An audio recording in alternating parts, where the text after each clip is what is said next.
Nobody walked into that courtroom expecting silence to become the loudest sound of the day. Karen marched in first, with chin up, voice loud, ego blazing, as if she owned the room. She didn't just disrespect the court, she insulted the very woman who built it. "Judge Judy can't scare me," she bragged, laughing loud enough for the audience to hear, as if she'd already won a battle that hadn't even begun. And maybe that's why what happened next shook everyone. Because this wasn't the legendary Judge Judy towering above the bench in power.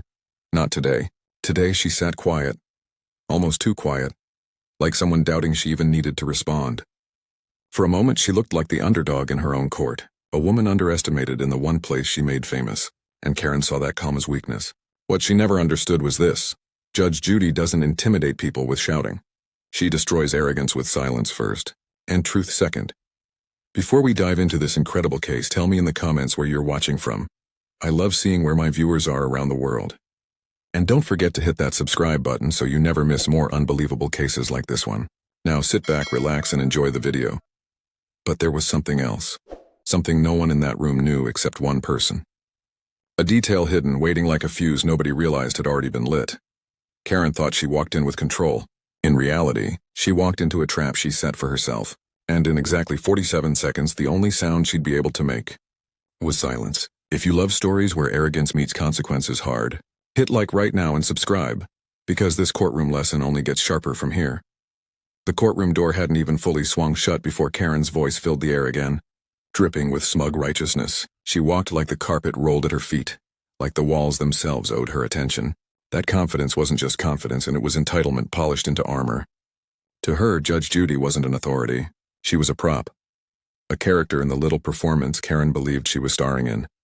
She clutched a thick folder to her chest, papers sticking out like trophies. "I came prepared," she announced loudly to nobody in particular, but making sure everyone heard. "Unlike some people, I actually know how the law works." There it was.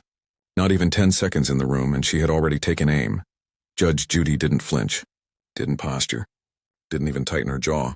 She simply adjusted her glasses and looked at the file in front of her, like she was reading something more important than a human hurricane stomping 3 feet away. But that subtle quietness, that stillness, and that's what always unnerved people. Judy wasn't ignoring Karen. She was registering her, filing her away like a case study. Arrogance, page 1. And Karen mistook that silence for vulnerability. "You can't scare me with your TV judge attitude," Karen continued, laughing under her breath. "I've dealt with worse than you." People in the audience shifted. Someone coughed. Someone whispered, "Oh boy." Because there's a difference between confidence and suicide by attitude. And Karen sprinted down that line like she couldn't wait to crash. Judge Judy didn't look up when she finally spoke. "State your full name for the record." Simple, clean, official, but Karen?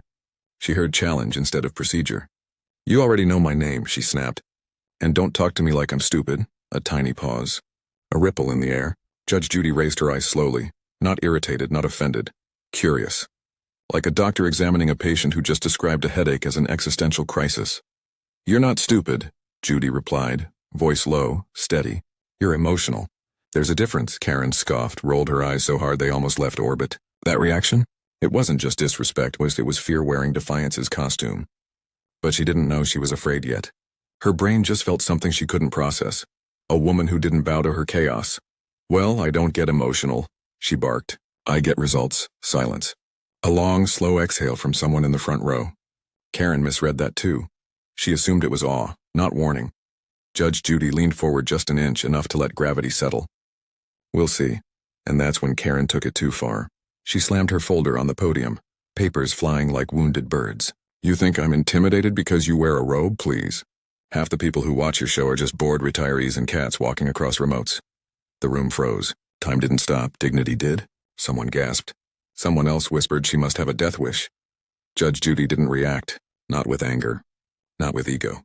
That was the part nobody ever understood. She never owned control, and she simply was control. And when someone tried to steal what she never clutched, they fell through air. Karen mistook that stillness again. "See?" she said, spreading her arms. "Nothing to say. Because you know I'm right. And here's the truth. The deep, quiet truth Karen didn't know she was walking face first into. Judge Judy saves her words the way surgeons save scalpels. She doesn't swing wildly. She waits until precision matters. Just then, Karen tried to shove a paper toward the bench. "I brought proof. Cold, hard proof. And if you think you can trip me up." Judge Judy lifted one finger. calm, light as air, deadly as gravity. Karen froze mid-sentence like her voice hit a wall she never saw. Judy didn't even raise her volume. Ms. Henderson, do you know the difference between confidence and contempt? Karen blinked. Excuse me? One is earned, Judy continued, and one is borrowed from insecurity. A murmur. A ripple. Karen shifted, her face tightening. For the first time, a sliver of something slipped through her mask. Doubt. Something unfamiliar. Something she wasn't used to feeling around people she thought she could overpower. But she covered it fast. I'm not insecure, she snapped. I stand up for myself. Standing up, Judge Judy replied softly, is not the same thing as trying to stand above everyone else. That line stung. Karen's lips trembled. Her chest tightened. But pride is a dangerous drug, and hers was flooding her system. So now I'm the bad guy? She spat. For refusing to be bullied? No, Judy answered. Not for refusing to be bullied. For not knowing when you've become the bully. The audience held their breath. Karen's throat worked as she swallowed something. Ego, emotions, maybe panic. She didn't know it yet, but she was already losing. Not because of the judge's authority, but because she walked in a storm thinking the world was her umbrella. And then Judy delivered the quiet thing that would dig into Karen's ribs until the final blow arrived.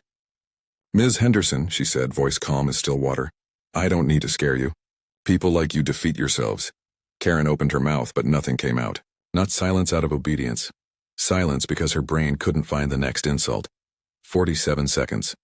That's all it ever takes for the truth to find someone who thinks they're untouchable. And Karen? She just heard the door close behind her ego, and didn't know yet that the lock was already turning. She thought this was still a performance. She didn't realize she wasn't the star anymore. She was the lesson. Something shifted in that courtroom. Not a loud crack, not a dramatic eruption, but a subtle, almost invisible tremor. The kind only the people paying close attention could feel.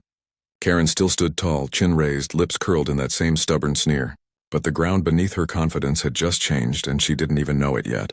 Judge Judy leaned back slightly, hands folded with a measured calm. She wasn't looming, wasn't barking, wasn't flexing authority.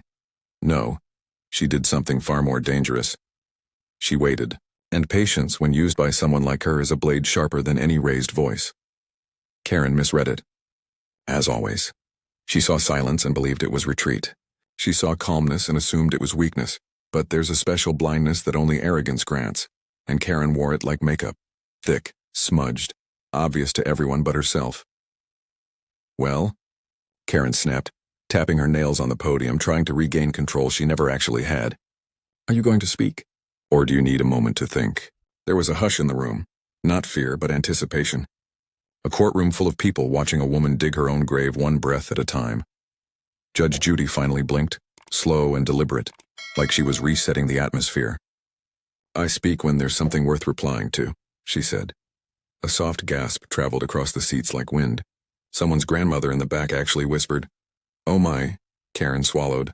The insult slid right past her armor and found a place to bruise, but Karen, she was the kind of person who mistakes pain for fuel, who hears correction and calls it provocation. So she doubled down, and of course she did. You think you're clever, she scoffed. A little witty remark doesn't win anything. Logic wins, and I've got logic on my side. Judge Judy didn't argue, didn't push back, just tilted her head. Then you'll have no trouble answering a question. I already told you Ms. Henderson, Judy cut in, voice like velvet over steel. I did not ask for commentary. I asked if you can answer a question. Silence. Karen's jaw tightened, her nostrils flared. Anyone else would have recognized the trap, but ego doesn't see traps and it steps proudly into them. Fine, Karen snapped. Ask. Judy lifted a single page from the case file. You stated you paid your rental fees on time for 6 months. Is that correct? Yes, Karen said immediately. Too immediately. And yet, Judy continued, turning the paper like a blade catching the light. The statement from your landlord shows missed payments in February and March. Karen blinked rapidly. That's wrong, is it? Judy asked, voice soft, inviting Karen to lie further. Or did you simply not read your lease agreement correctly? Karen's throat bobbed. Her eyes darted once, twice. A telltale stutter in her breathing. That was the first crack. I know what I paid, she muttered, trying to sound firm. Then you'll have no objection to us verifying with the bank records, Judge Judy replied. Oh, that was the second crack, and deeper. Karen's face faltered, just a flicker, but enough. Enough for the room to feel it. Enough for her bluster to tremble. I don't have them on me, she stammered. I didn't think I'd need them. Judy's eyebrow lifted. a silent verdict beginning to form. Prepared people bring evidence. You brought attitude. They are not substitutes. That line did something unusual to Karen. It made her blink slower than before, like her brain hit a pause button. She wasn't used to someone labeling her flaws so cleanly, so clinically, so accurately. And in that moment something clicked in the audience too. The realization that Judge Judy hadn't been the underdog at all. She had simply been waiting. Watching. Calculating the moment where one precise strike would be worth more than 10 loud ones. Karen tried one last push. You're twisting things. You always twist things to look smarter. Judge Judy didn't even blink. I don't need to twist anything. Your words are doing the work for me. The room exhaled collectively. Karen didn't know where to look, so she settled for outrage, the only emotion that still cooperated with her pride. You're trying to embarrass me, she said. But the words trembled. No, Ms. Henderson, Judy replied calmly. You came here embarrassed. I'm simply removing your cover. A tiny sound escaped Karen. Not a word, not a breath, just a small startled break in her armor. And just like that, the courtroom believed in quiet power again. The audience leaned forward not to watch a fight, but to witness a collapse disguised as a conversation. Karen walked into that courtroom thinking confidence was volume. But Judge Judy was teaching her that confidence is silence. Right before the strike, she just didn't realize yet the strike was already underway. Karen's face flushed a shade somewhere between frustration and panic, and the kind of red that comes when someone realizes the room is no longer laughing with them. It never actually was. She shifted her weight, shoulders tightening as though she could physically push the truth away with posture alone. But posture can't hide fear.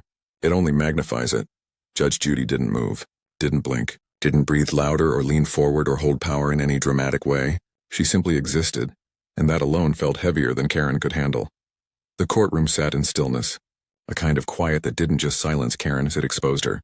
Ms. Henderson, Judge Judy said, her voice crisp. Do you understand that confidence without correctness is simply noise? If Karen could have swallowed the entire room, she would have. Instead, she swallowed her pride, or tried to. Her throat made a tiny click, the kind only people paying attention could hear, and everyone was paying attention. I know what I did, Karen shot back, but the words lacked oxygen. I don't need you to— You don't need me to what? Judy interrupted softly, slicing through Karen's sentence like silk wrapped around steel. Clarify reality for you? Karen blinked, stunned by how quickly Judy turned a question into a mirror. One woman in the back covered her mouth. A young man in the front whispered, She's done. But Karen refused to see the writing on the wall. People like her never do, not until the ink dries in bold letters they can't unread. You don't intimidate me, Karen insisted, voice cracking just slightly. I refuse to be bullied. Judge Judy leaned back ever so slightly, hands calmly folded in front of her. The power wasn't in her voice, and it was in her restraint. No one here is bullying you, she said. But there is something you should understand. When someone in this courtroom speaks with false bravado, I do not need to raise my voice. I let their own words work against them. Karen clenched her jaw. I am not here to be lectured. And yet, Judy replied, you are being educated. The words dropped like a gavel. But the gavel hadn't fallen, not yet. Judy wasn't delivering judgment. She was easing Karen toward the cliff, letting her walk herself right off the edge. Karen's fingers curled around the podium like she needed it to stand. Stop twisting everything. I haven't twisted anything, Judy answered with unnerving calm. I've simply repeated what you have given me. If that feels uncomfortable, perhaps consider the source, silence again. But not empty silence, heavy silence. A silence that exposed truth rather than hiding it. Karen's voice lowered, suddenly less certain. You're making me look bad on purpose. No, Judy said. I don't need to make you look a certain way. You walked in presenting yourself. I'm simply allowing the room to see you clearly. It was the kind of line that didn't just land. It echoed. Karen's eyes darted around the courtroom, searching, begging for someone, anyone, to meet her gaze with solidarity. But every face she found only confirmed what she feared most. She had never controlled the room. She had only been performing in it. There's a moment in every downfall when a person realizes the battle they thought they were fighting is actually the one they caused. Karen had reached that moment even if she wouldn't admit it. You think you're better than everyone, she muttered. Not loud, not arrogant, but defensive, almost pleading. Judy didn't flinch. No, I think everyone deserves dignity, including you, and that's why I give you the opportunity to present yourself with it. The implication hit harder than any insult. Judy wasn't fighting her. Judy was offering her a chance to stop fighting herself. and Karen didn't know how. She gripped the podium tighter, voice softening against her will. I'm just standing up for myself. And that's admirable, Judy replied, voice softer now too, but not weaker. But standing up for yourself begins with standing in truth, not hiding behind noise, a beat. Karen's breath hitched. A tiny, nearly invisible crack in her armor widened.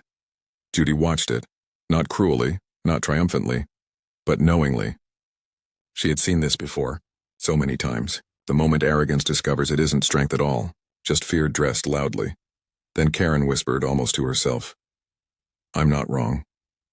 Judy nodded once. "Then the evidence will show that." And there, right there, one was the shift.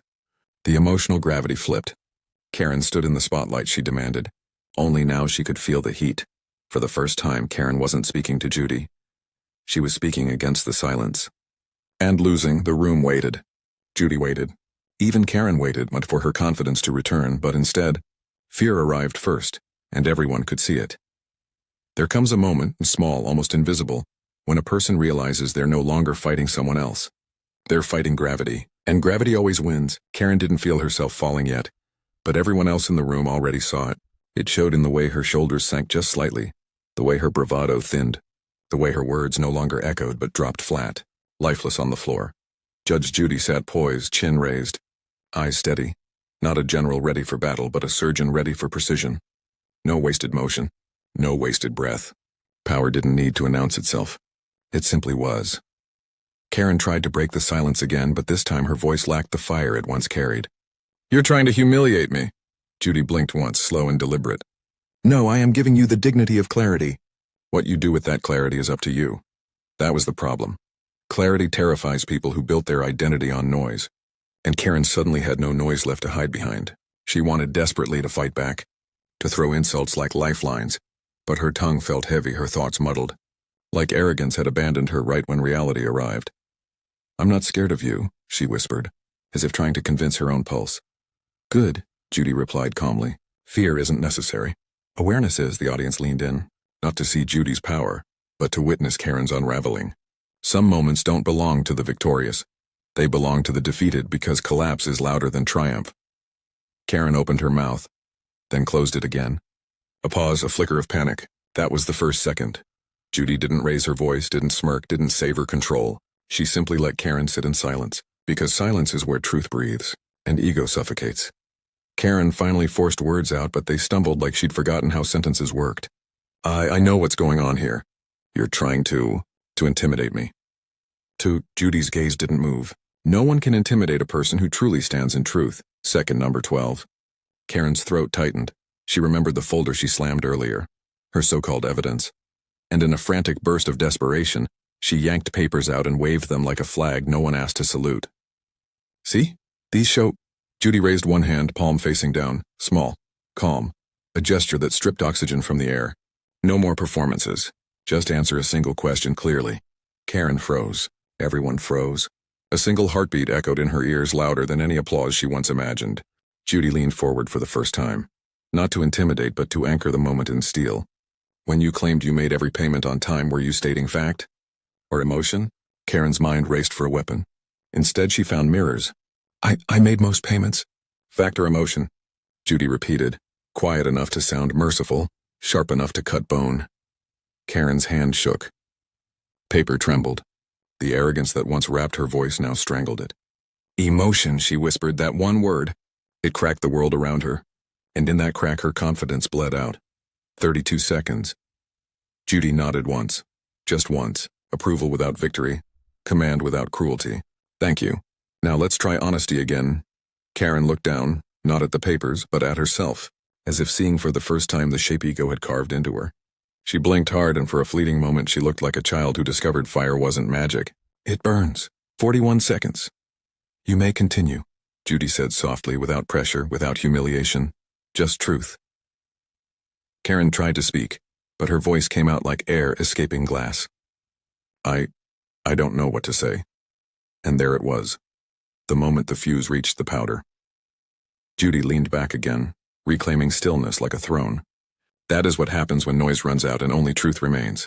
47 seconds. Silence. Absolute. Complete. Devastating. Karen wasn't silent because Judy demanded it. She was silent because the truth had finally caught up to her, and she didn't know how to outrun it anymore. The courtroom didn't cheer, didn't laugh, didn't celebrate. They simply witnessed. And in that witness, everyone learned something deeper than law. They learned the difference between power and posture, between voice and wisdom, between noise and truth. Karen came in thinking she couldn't be intimidated. She was right. She wasn't intimidated, she was humbled. And humility is louder than fear, because humility has nowhere to hide. For a few seconds after Karen's voice collapsed into nothingness, the courtroom didn't breathe. It didn't cough, it didn't shift, it didn't even blink. Silence became a wall, thick, heavy, unbreakable. And there Karen stood, trapped inside it with only her pride, wilted and trembling like a flower left in winter. She stared down at her own hands as if they betrayed her. The papers she'd once brandished like weapons now rested limp, useless, forgotten. Words had always been her armor, loud, confident, commanding words. And now she discovered the one place where words didn't just fail her. They abandoned her. Judge Judy didn't smile. She didn't nod. She didn't look triumphant or satisfied. Victory like this didn't need celebration. It simply was. She sat steady, posture firm but not aggressive, expression calm but unreadable, the way someone looks when they've seen moments like this unfold 1,000 times before. This wasn't her first arrogance, and it wouldn't be her last. But this one crumbled faster than most. Karen opened her mouth as if to speak again, a reflex, not a choice, but no sound dared follow. Not one word. Not one protest. Not even a lie trying to crawl its way out. Ego had left her stranded, and reality wasn't offering a taxi. A woman in the back wiped her eyes. Not from sadness, but from witnessing something rare. A truth delivered so cleanly, it left no blood, only clarity. A man whispered, almost reverently, "That was brutal," and she didn't even raise her voice. His friend nodded slowly. Authority doesn't shout. It just exists. Karen heard none of it, but she felt all of it. The air around her vibrated with awareness, the realization spreading like quiet electricity. She lost. Not the case. Not yet. Something greater. Something louder. She lost the room. She lost the illusion. She lost herself, and when ego loses itself, it doesn't fall gracefully. It collapses like a bridge without bolts. Judge Judy finally spoke. Not to gloat, not to press her advantage, but simply because the court needed instructions. "Let's proceed," she said softly, as if the moment hadn't already echoed into everyone's bones. And that was what made it powerful. The gentleness. Power doesn't need volume. It needs truth. She turned a page, looked down, and in that simple motion she gave Karen the most merciful grace arrogance could ever be offered. The grace of moving on. But Karen couldn't move on. Not yet. Not when the ground still quaked beneath her feet. She swallowed again, desperate to catch any piece of her former composure. The problem wasn't just fear now, it was exposure. Exposure burns deeper than shame. She shifted her papers again, trying to regain purpose. But the courtroom wasn't looking at the papers anymore. They were looking at her. At the woman who came in breathing fire and now stood breathing dust. Her voice, when it finally scraped free, was thin, fragile, human. I didn't mean to lie," she murmured. Judy glanced up. Not harshly, not coldly, but with measured care. "I didn't accuse you of lying. I simply asked if you were speaking from fact or feeling." That was the strike, gentle, surgical. Karen's knees almost buckled. Behind her, someone took a tiny breath, the kind you only release after realizing you've been holding it too long. The truth of moments like this, they don't punch, they seep. And while Karen stood there trying to rebuild her narrative, the courtroom shifted in tone. Not hostile, not mocking, reflective. They weren't looking at a villain anymore. They were looking at a mirror, because every person in that room at some point in their life had been Karen. Too loud, too certain, too fragile to admit they weren't right. That's the thing about arrogance, and it never feels like arrogance to the one wearing it. It feels like armor, until reality taps it, and it shatters like glass. Then came the rustle. Phones sliding up, screens lighting, fingers moving. Not to record. The moment had already passed.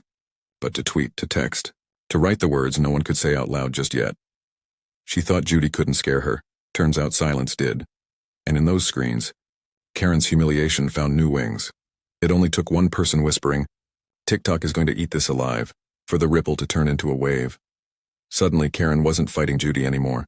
She was fighting the world she just fed. A courtroom is temporary. The internet? It's forever. Judge Judy tapped her pen once.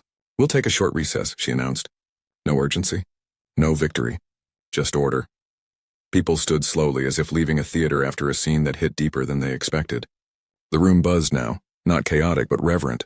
Karen didn't move. She couldn't. One woman near the exit paused, looked Karen's direction and whispered almost kindly, almost sympathetically. She's learning, not losing. Learning, and that was the cruelest mercy, because learning hurts far more than losing. Losing ends a moment. Learning rewrites identity. Karen finally managed to breathe, but it came out shaky, uneven. She thought power was volume. She thought strength was defiance. She thought fearlessness was dominance, but real power, real strength, real fearlessness, they stand in truth, not noise. Judge Judy didn't need to raise her voice. She didn't need to scold, humiliate, or punish. She simply let Karen meet herself. And for the first time in her life, Karen didn't like who she saw, and that, more than anything else, silenced her. The recess bell chimed softly, not urgent, not dramatic, just a gentle tone meant to break tension, but no one in the room moved with ease. They didn't rush for coffee or conversations or fresh air. They rose slowly, quietly, as if they had witnessed something sacred or something dangerous. Maybe both. A courtroom isn't usually a place where silence feels like a teacher. But today silence had dragged arrogance into the light and left it trembling. Karen still hadn't moved. She stood there gripping the podium as though it were the only thing keeping her upright. Just minutes earlier she was loud, certain, untouchable. Now she looked like someone trying to understand gravity for the first time. Like she'd never realized how heavy pride could be when it collapses onto your shoulders. People passed her in the aisle, not smirking, not mocking. Instead, they behaved with that rare kind of respect reserved for someone who had just crashed into their own truth. That's the thing about humility. When it arrives violently, even spectators grow quiet. Judge Judy had already stepped off the bench, robe flowing, steps measured. She didn't look triumphant. She didn't even glance back. She didn't need to. Authority that comes from ego always checks the room after it speaks. Authority that comes from truth never looks over its shoulder. Karen finally sat or collapsed into her seat. She stared forward, eyes unfocused. She wasn't thinking about rent records anymore. She wasn't thinking about proving anything. She wasn't even thinking about Judge Judy. She was thinking about herself. And in that moment, it hurt. The bailiff brought her a cup of water. He didn't say a word. He didn't have to. The world had spoken already. Her fingers shook as she wrapped them around the cup. And the courtroom, now filled with soft whispers, didn't see a villain anymore. They saw a person learning the cost of pride in front of strangers. Judgment had not been delivered yet, but the lesson already had. Because sometimes the worst punishment isn't losing. It's realizing what made you lose. And Karen's defeat wasn't written in ink. It was written in silence. Minutes earlier, when her voice abandoned her and honesty walked in its place. Minutes later, everyone slowly filtered back into the room. Conversations died down. Phones tucked away, not out of fear and out of anticipation. They had seen the fall. Now they wanted to see what stood back up. Judge Judy returned, not rushed, not energized, simply present. That was her greatest power, presence without performance. She took her seat, adjusted her glasses, and looked at the room, then at Karen. "Ms. Henderson," she began. "Do you feel ready to continue?" Karen's eyes lifted, not defiant, not fierce, not armored. Just open, vulnerable, human. "Yes, Your Honor," she whispered. No tremor, no false confidence, no bravado. Just a soft, steady tone. If only she had entered the room with that same voice, that same humility, the day might have gone differently. But growth often arrives disguised as humiliation. Judge Judy nodded. Good. The next questions were straightforward, clear, basic. Karen answered each one honestly, quietly. No theatrics. No attacks. No interruptions. The courtroom breathed easier. Even the opposing party watched with softened eyes. Some stories aren't about winners and losers. Some are about transformations. And this one had turned into that without anyone realizing when it happened. "Do you dispute the payment dates now that you've seen the bank records?" Judy asked. Karen shook her head. "No, Your Honor." "And do you accept responsibility for the late fees?" "Yes," Karen replied. "I do." No resistance. No explanations. Just acceptance. Judge Judy leaned forward slightly. "Thank you. That's all I needed." Then to the clerk. "Judgment for the plaintiff in the amount owed. No penalties beyond documented fees." A murmur moved through the room. Not shock, not celebration. Relief. Judy hadn't crushed Karen. She corrected her. The hammer never needed to fall. The truth already had. Court adjourned. People gathered their belongings. A few glanced toward Karen. Not with cruelty, but with the quiet acknowledgement you give someone who just survived a storm of their own making. And Karen, she didn't storm out. She didn't slam her folder. She simply stood, smoothed her shirt, gathered her papers carefully, then took a slow breath. Before leaving, she looked back at Judge Judy. For the first time since entering the courtroom, she didn't see an opponent. She saw a mirror. "Thank you," she said softly.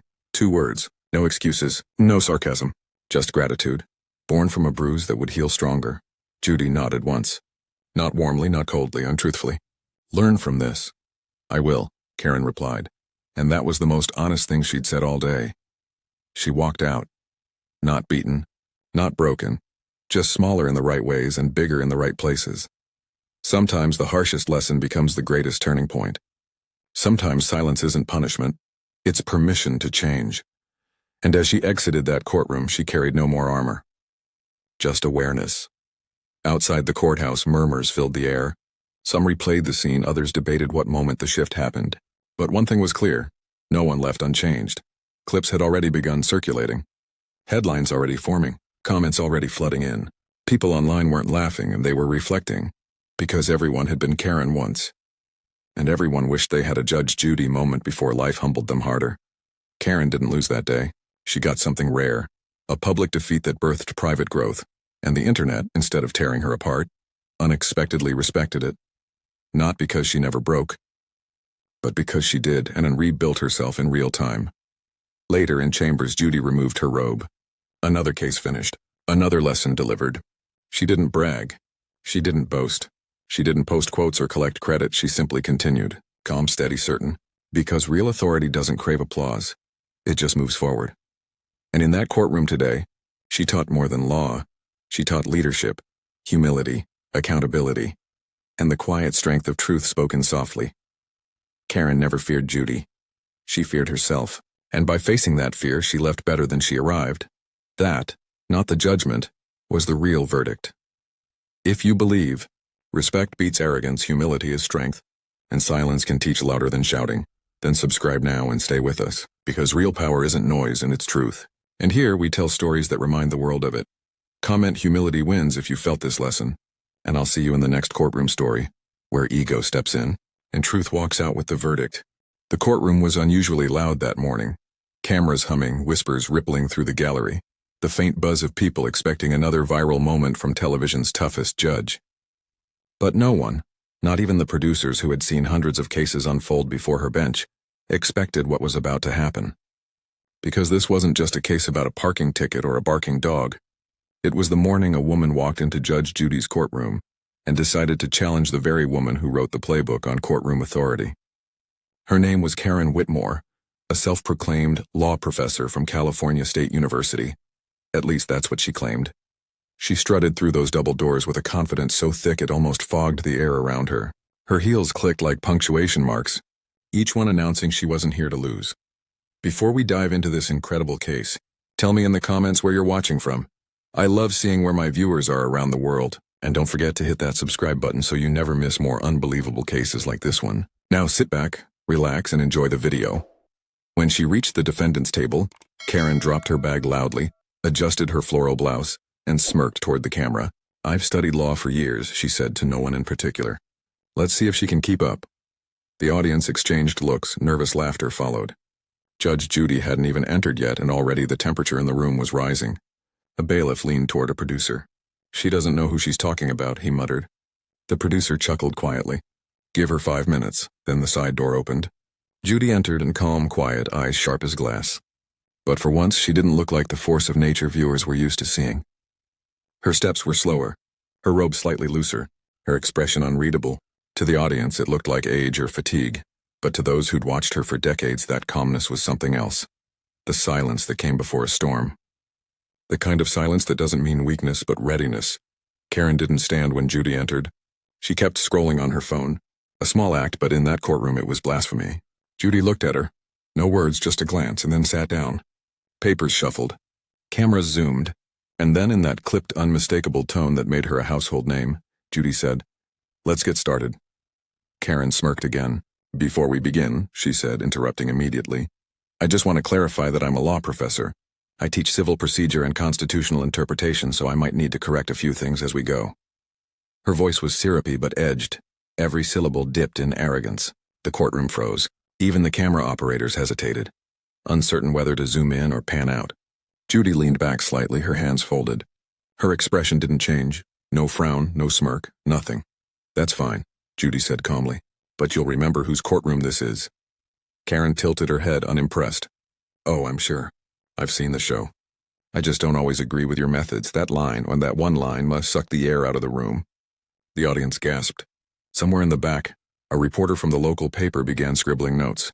Judy still didn't react. She just flipped through the case file with clinical precision, as if she were handling a piece of evidence, not a human ego. And yet there was something different in her eyes. Something subtle. Not anger, not irritation. Something closer to curiosity, like she'd just spotted a flaw in a gemstone. Karen didn't notice. She was too busy performing. She quoted random legal terms, mispronounced Latin phrases, and interrupted every third sentence Judy tried to speak. "Actually," she'd begin, "that's not exactly correct under current academic interpretation." Her voice carried a smug rhythm, like a song she'd practiced. The gallery shifted uncomfortably. A few people whispered. A few smirked. But Judy stayed quiet. She let Karen talk. She let her explain. She let her show everyone exactly how far arrogance could go when no one stopped it. When Karen finally finished her monologue about academic frameworks, Judy closed the folder in front of her with one gentle motion. The soft sound echoed louder than any gavel. "Ms. Whitmore," she said softly, "you said you're a law professor, correct?" Karen nodded proudly. "Yes, civil law mostly. I've taught for years." Judy's gaze didn't waver. "And where exactly do you teach?" "California State," Karen replied instantly. "Los Angeles campus." Judy nodded again, her tone still calm. "Interesting." Karen folded her arms. "Why do you need a lesson plan?" The audience laughed nervously. Judy didn't smile. Instead, she glanced at her clerk, who quietly scribbled something on a notepad and slid it across the desk. Judy read it, raised one eyebrow, and looked back at Karen. "We'll come back to that," she said quietly. Something about her tone shifted. Barely, but enough to make even Karen pause. It wasn't a threat. It wasn't a warning. It was a promise. The kind of promise that said, "You have no idea what's coming." And that was the moment the balance of power began to shift. Not with a shout, not with anger, but with silence. Judy had been underestimated before. People had mocked her style, her tone, her authority, but what they always forgot was that she never needed volume to win. All she needed was truth, and the patience to let arrogance bury itself. The bailiff cleared his throat. The cameras refocused. The audience waited. Judy turned the page of the file and said simply, "Let's continue." But behind that calm voice was something sharper, an invisible smile, the kind that only appears when the game has already begun. Karen didn't see it. The audience didn't either. But Judy knew. She already had the thread, and soon she'd pull it until the whole story unraveled in front of millions. If you believe arrogance always gets exposed, comment "Justice served" below, and keep watching, because what happens next will leave you speechless. The air inside the courtroom thickened with a kind of tension that could only exist between two women who refused to be outdone. One wielded arrogance like armor, the other patience like a weapon. The cameras caught every flicker, every smirk, every measured silence. Somewhere beyond the bright studio lights, millions of viewers were about to witness something they'd never seen before. Judge Judy on defense, her authority tested in her own courtroom by a woman who thought she could rewrite the rules. The plaintiff's case, on paper, was simple. A landlord dispute about double charging a deposit. But what made this different wasn't the paperwork. It was the way Karen Whitmore turned a routine case into a self-promotional lecture. From the moment she'd opened her mouth, it wasn't about the plaintiff, it was about her. Every line was an audition for credibility she didn't have. Judy had seen arrogance before, but this was different. This was calculated. Karen wasn't just defiant. She was trying to humiliate her. And that was the moment Judy decided this case would no longer be about money or tenancy. It was about something larger. Truth, humility, and the silent power that arrogance always underestimates. "Ms. Whitmore," Judy began, her tone steady, surgical. "Let's keep this to the facts. When did your client pay the deposit?" Karen flipped through her folder, pretending to search for a paper she already knew she didn't have. "It was, I believe, mid-January." The plaintiff, Denise, hesitated, whispering. "It was March, actually." Karen shot her a sharp look, the kind of glare that silences the truth. "March, January, I'm irrelevant. The timeline isn't the issue here, Judge. It's the principle of fairness under statutory housing rights, the audience murmured. They weren't legal experts, but they knew disrespect when they saw it. Judy remained perfectly still, her fingers interlocked on the bench. Ms. Whitmore, she said, principles are only useful when they apply to reality. Karen's smile flickered, but she recovered quickly. With all due respect, Judge, reality is often subjective depending on interpretation. I've taught. Judy's eyebrow lifted, but her lips stayed pressed together. Not a word. Not yet. Karen misread the silence as permission and kept talking. Dozens of students about the misuse of judicial authority. And while I appreciate your experience, this courtroom could benefit from a more academic approach. That sentence, this courtroom could benefit from a more academic approach, hit the air like a slap. A few people in the back gasped. Someone snickered. Even Bird, the bailiff, raised his brows. The entire energy of the room shifted. Judy finally leaned back. Is that so? Karen nodded proudly. Yes, I actually published an article about it, on judicial temperament and performative rulings. The producer at the camera whispered, "Oh, this is gold," but Judy wasn't smiling. She wasn't amused. She was studying her. Every inflection, every misplaced word, every time Karen said judge like it was lowercase. Tell me something, Ms. Whitmore, Judy said, her tone soft but dangerous. You've published work on judicial temperament? Karen straightened, thinking she had the upper hand. That's right. It's cited quite often. Judy tilted her head. Really, in what journal? Karen blinked. The American Law Review. Judy's clerk glanced up, brow furrowed slightly. She whispered to another assistant near the computer terminal, who began typing. Karen didn't notice. She was still talking. It's not technically peer-reviewed yet, but it's in circulation. My students use it. Judy folded her hands. And you're currently teaching at California State University, Los Angeles campus, Karen replied quickly. I've been there 8 years. The clerk's typing grew faster. Her eyes scanned the monitor, lips tightening. She scribbled something on a sticky note and slid it toward Judy's right hand. Discreet, silent. Judy didn't even glance down. She let it sit. She was saving it. 8 years, Judy repeated calmly. You must enjoy your work. I do, Karen said. It's important to raise the next generation of legal minds. Not everyone understands how modern law evolves. Some people, she looked pointedly at Judy, are stuck in traditional frameworks. The courtroom went completely still. Even the buzzing light overhead seemed to hold its breath. Judy looked down at the folder, turned one page, then looked back up. Her eyes were sharper now, glinting with something the cameras couldn't quite name. Not anger, but precision. You're right, she said finally. Some people are stuck. The difference, Ms. Whitmore, is that some of us are stuck on truth. Karen's smirk faltered for the first time. Excuse me? You heard me, Judy said, her voice still calm. I said truth. You remember it, don't you? The thing professors are supposed to teach. The audience erupted in quiet laughter, but Judy's tone wasn't meant to entertain. She wasn't performing. She was positioning. The same way John Kennedy did when Edward Chen thought he owned the courtroom. Karen turned to the cameras as if seeking allies. You're twisting my words. No, Judy said. You're bending your image. That line landed like a punch wrapped in velvet. Karen opened her binder again, flipping through disorganized papers, anything to reclaim control. Judge, if we could focus on the actual dispute. Oh, we are, Judy said softly. We're focusing on it more closely than you think. Karen's voice rose. This isn't a game. Neither is lying about who you are, Judy replied quietly. And with that, Judy finally reached for the sticky note the clerk had slid earlier. Her eyes skimmed it for 1 second. Then she placed it face down beside her and smiled faintly. You know, Ms. Whitmore, she said, I once had a student just like you. Brilliant in appearance, confident in tone, completely certain she could outtalk everyone in the room. But she had one problem.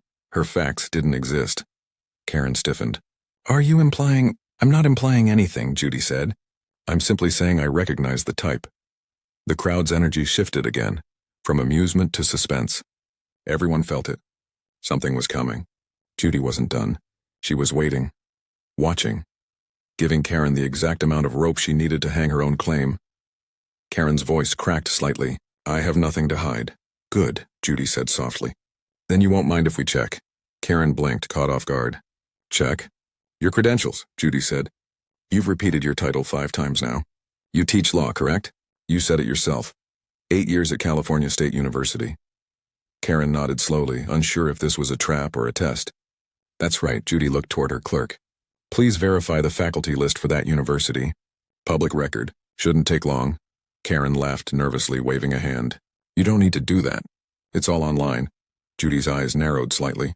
Exactly, the audience whispered. Some grinned. Others held their breath. Karen's phone buzzed on the table, an email notification flashing across the screen. She turned it face down. Judy noticed. She didn't comment. Not yet, because this wasn't just about one woman lying for attention.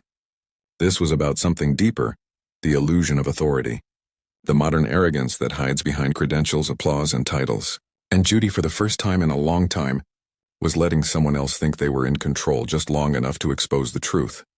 She leaned back slightly and said with that quiet power that could freeze an entire room, "We'll take a brief recess." Karen scoffed, thinking she'd won. Of course, Judge, take all the time you need. But she didn't know that Judy didn't need time. She already had the truth. And soon the world would too. When the courtroom resumed after recess, the atmosphere was noticeably different. The laughter had quieted. The audience, who once treated the spectacle as entertainment, now leaned forward in their seats, sensing something had shifted beneath the surface. Judge Judy walked in, her movements unhurried, her expression unreadable. But there was something in her eyes, an almost invisible sharpness like the glint of a blade hidden in velvet. Karen Whitmore, still radiating smug confidence, mistook the calm for concession.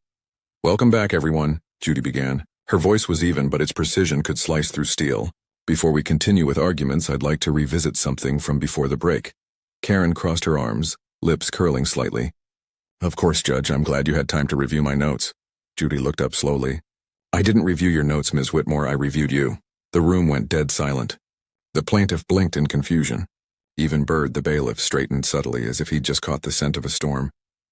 Karen laughed, a sound that felt too loud for the moment. "Excuse me? You reviewed me?" "That's right," Judy replied. She didn't blink. "You see, when someone claims to be a law professor, it's not unreasonable to verify, especially when that claim is made in a courtroom." Karen's smirk faltered. Are you suggesting I lied?" Judy didn't answer directly. She reached for a sheet of paper from her clerk, the same one that had been slid across the bench earlier. "My clerk conducted a brief search during recess," she said. "California State University, Los Angeles. Faculty list, Law Department, current and archived." She paused, her tone surgical. "There is no record of a Karen Whitmore employed, adjunct or otherwise." Gasps scattered through the courtroom like sparks. A camera zoomed in on Karen's face, catching the subtle tremor in her jaw before she could hide it behind another forced smile. "That's impossible," Karen snapped. "I've been teaching for years.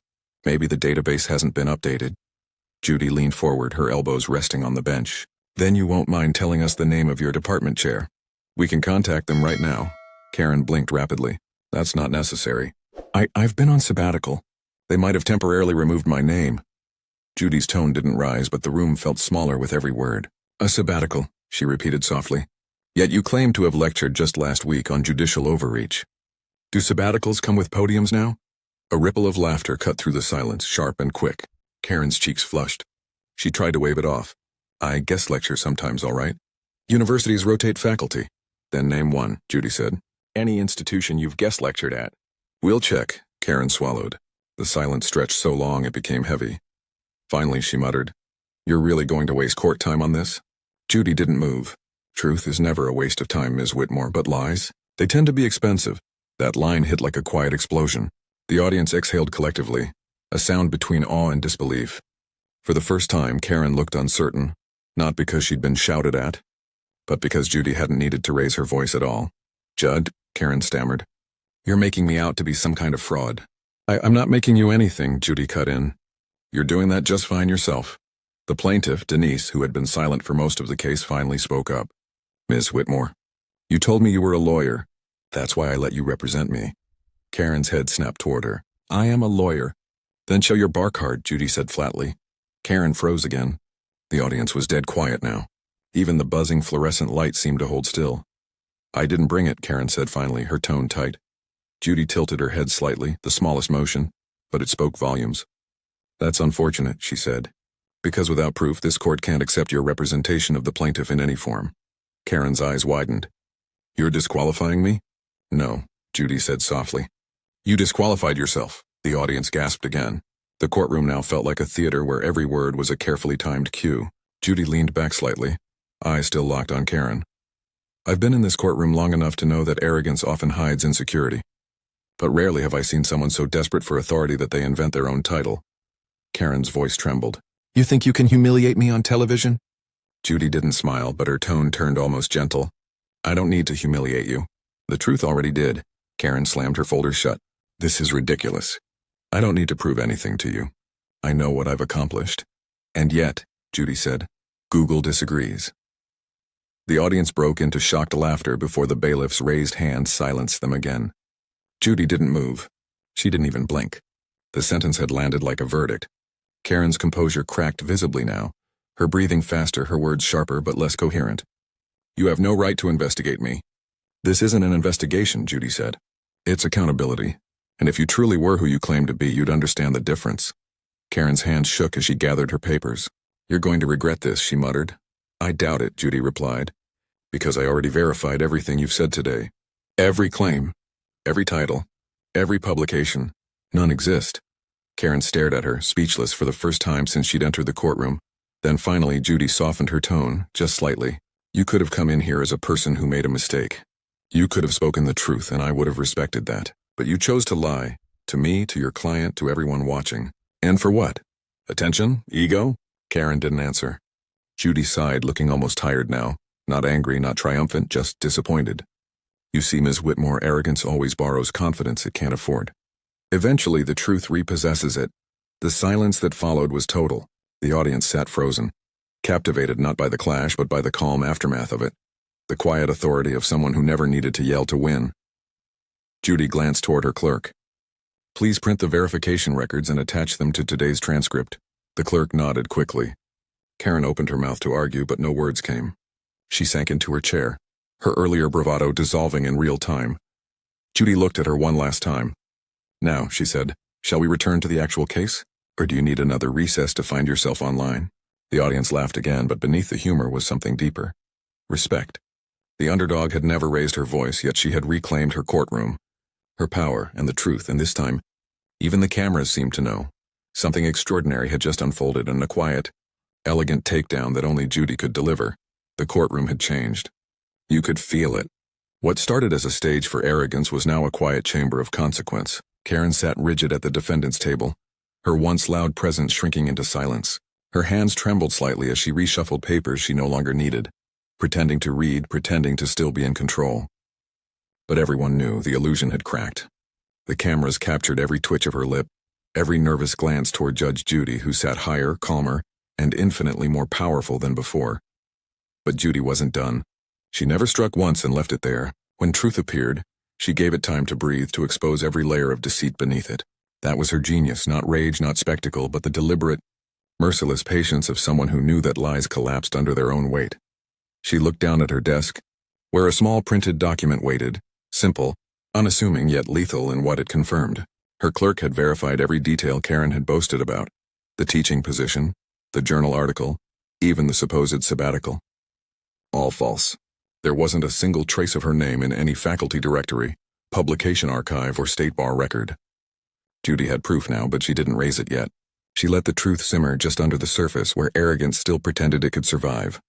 Ms. Whitmore, Judy said, voice steady. Before we proceed, I'd like to ask you one more question. Karen hesitated, trying to sound composed. Of course, Judge. You've claimed to be a law professor for 8 years, correct? Yes, that's right. And you've represented yourself here as such, publicly on national television? Karen nodded a little too quickly. Yes, I don't see why that's relevant. Judy leaned back, her hands folded. It's very relevant.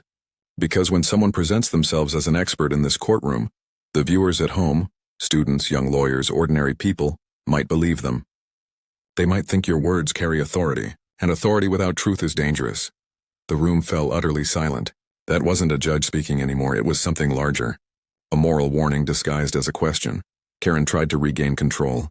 Judge, I understand the importance of integrity, but I don't think this minor discrepancy changes the facts of the case. Minor discrepancy, Judy repeated softly. Claiming an entire career that doesn't exist is not a discrepancy. It's deception. Karen's mouth opened, but no sound came out. Judy continued, her voice calm, deliberate, each word landing like a gavel. I've seen people lie for money, for pride, for fear. But this, she gestured faintly toward Karen, this is different. You didn't lie because you had to. You lied because you thought you could. The audience gasped quietly. It wasn't entertainment anymore. It was revelation. Judy reached for the paper beside her and glanced at it again, not to remind herself. She already knew every word, but to give Karen a chance to see it, to sense the trap tightening. "You mentioned earlier," Judy said, "that you published an article in the American Law Review." "Yes," Karen said faintly. "And you've lectured at universities across California?" Karen hesitated. "That's right." "Then perhaps you can explain," Judy said, her tone still even, "why the American Law Review has no record of any article by your name." Karen blinked rapidly. They must have removed it. Maybe it wasn't archived yet. "And why California State University has no record of you? No contract, no teaching history, not even a guest lecture." Karen's hand shook now. "I told you I'm on leave. Maybe they're updating their database." Judy finally looked up, locking eyes with her. "Then tell me, Ms. Whitmore," she said slowly, "why does the California State Registrar's Office confirm that you've never been employed or associated with their law program in any capacity?" The sound of silence was deafening. The courtroom froze. Karen's face went pale. The words didn't just hit, they stripped her bare. Her voice cracked as she tried to respond. "That can't be right. Someone must have made a mistake." "There was no mistake," Judy said, her voice soft but cold. "The only mistake was yours, thinking you could lie under oath and hide behind titles you never earned." The audience's breath caught collectively. Even Bird, unflappable after decades beside her, gave a small shake of his head. Karen slumped slightly, her posture no longer proud, her eyes darting to the cameras, as if begging for sympathy. But the viewers at home would see it differently. They wouldn't see a victim. They'd see a fraud unraveling in real time. Judy let the silence linger, then set the papers down gently, like closing a case file. "This court doesn't punish ignorance," she said, "but it will always expose arrogance." For a long moment, no one moved. The only sound was the faint hum of the studio lights. Then Judy turned her gaze toward the plaintiff. "Ms. Denise, you don't need to be represented by anyone but the truth. Would you like to continue your case on your own?" Denise nodded quickly, tears in her eyes. "Yes, Your Honor." Judy gave her a small nod of respect, then looked back at Karen one last time. "Ms. Whitmore, I'll allow you to remain seated. But from this point forward, you'll remain silent unless spoken to. I think we've all heard enough lectures for one day." Karen opened her mouth to argue, then stopped. Her voice failed her. The audience exhaled collectively. The power balance had fully shifted. No longer two equals debating, but one woman standing in the ruins of her own arrogance, facing another who had reclaimed the entire room without ever raising her tone. The clerk handed Judy another document. One last confirmation. Judy read it silently, then nodded. "All right," she said softly. "Let's proceed with what's left of this case." But before turning the page, she looked once more at Karen, her tone calm but final. "And Ms. Whitmore, if there's one thing I hope you take from today, it's this. You can't claim to teach law if you still need to learn truth." The words hung in the air like scripture. Karen didn't respond. She couldn't. Her silence was louder than her arrogance had ever been.